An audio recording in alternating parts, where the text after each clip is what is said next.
Hi guys, so these are the colors that I actually ended up using for the watermelon inspired water marble. And you can see here I did go ahead and add some seeds, and I'll include a link for that video where I show the different kind of options you can do for seeds. This is SE Going Incognito, SC Pretty Edgy, Nails Ink Lower Regent Street, and Orly White Tips. But some of the colors I was initially planning on using were some Zoyas. These are from their summer collection. This is Yana and Josie. And then for my darker green, I had pulled out Envy, which is really dark. I think that's kind of coming across black on camera. And Sean, which is, you know, kind of in between there. And then for the white, I had pulled out Janessa, Snowsicle, and just the basic white, which is Purity. And I'm going to actually show you guys in the water how these reacted, but I thought I would just kind of go over the colors first. I think I also tried at one point China Glaze White on White, Revlon Bubblegum, and Colormate Poolside in Panama. So the first thing I do when I'm going to water marble is to pull out kind of a bunch of different colors, even if I think I have in mind what I want to use. A lot of times those initial colors don't work out very well.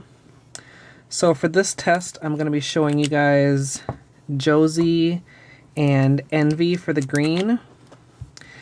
And sometimes I'll start out testing each color individually. Sometimes I'll kind of just jump right into it and see how they work together.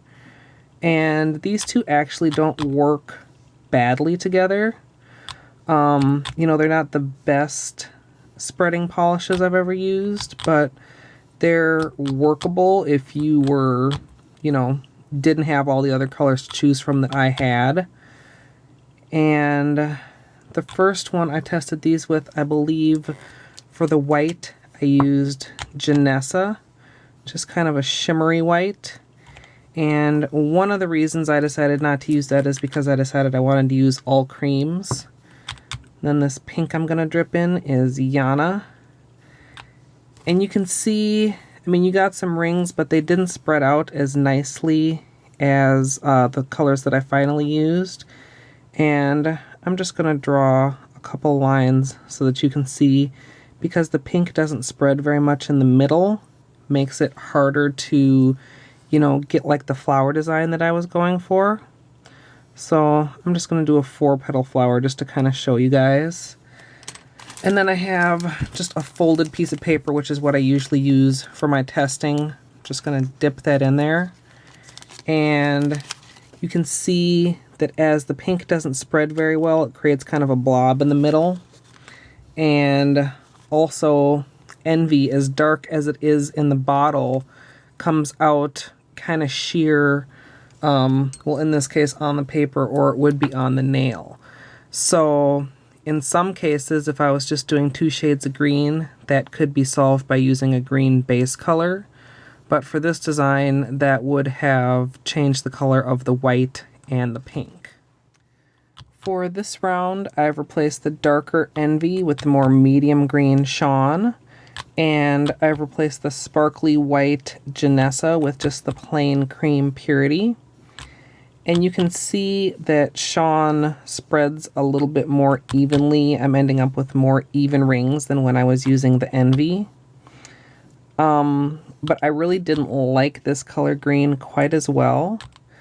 And then when I added in the Purity, as you can see here, this is another one that didn't allow the pink to spread very well.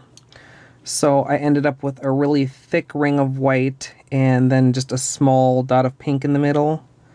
Again, I'm going to draw just a quick 4-petal flower to show you guys.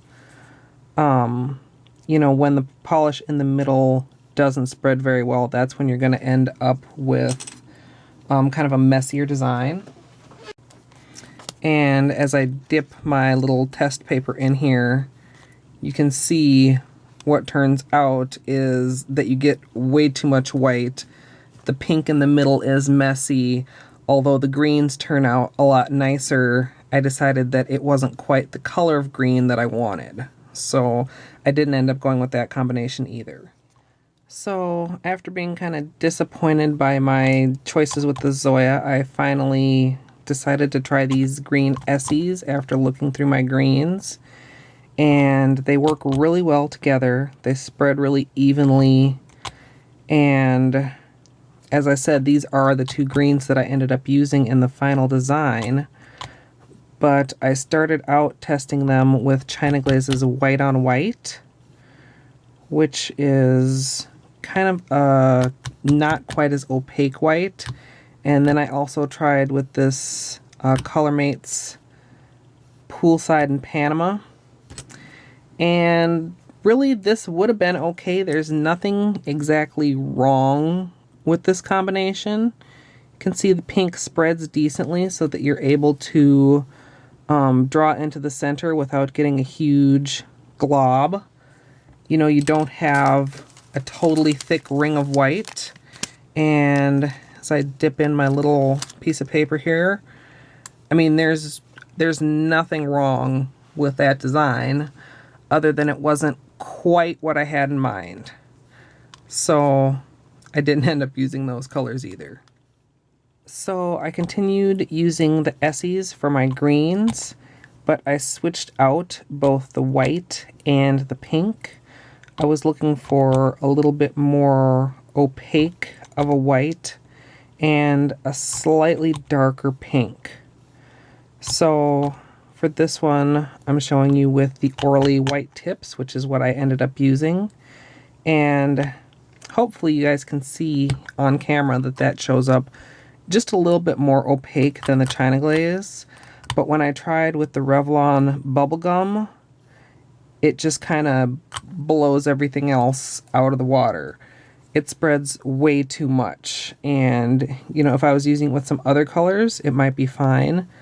But for this, you end up with way too much pink and not enough of the other colors. So, I mean, if you wanted to try and dip really close to the edge, maybe you'd be okay. But it just spreads too much. And that is not something that you're going to be able to tell without literally testing the polish in the water. So, I don't know. That's a little sample of my testing process. Like I mentioned, I wanted a darker pink, so after that is when I tried the Nails ink. You can see that's even a little bit darker than the Revlon, which is quite a bit darker than the ColorMates.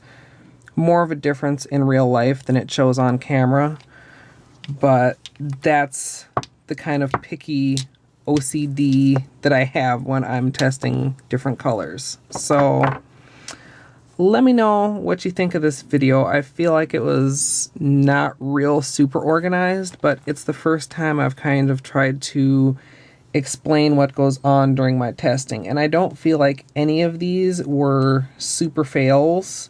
I mean, all of the polishes work well enough in the water. I just don't feel like they worked well enough together.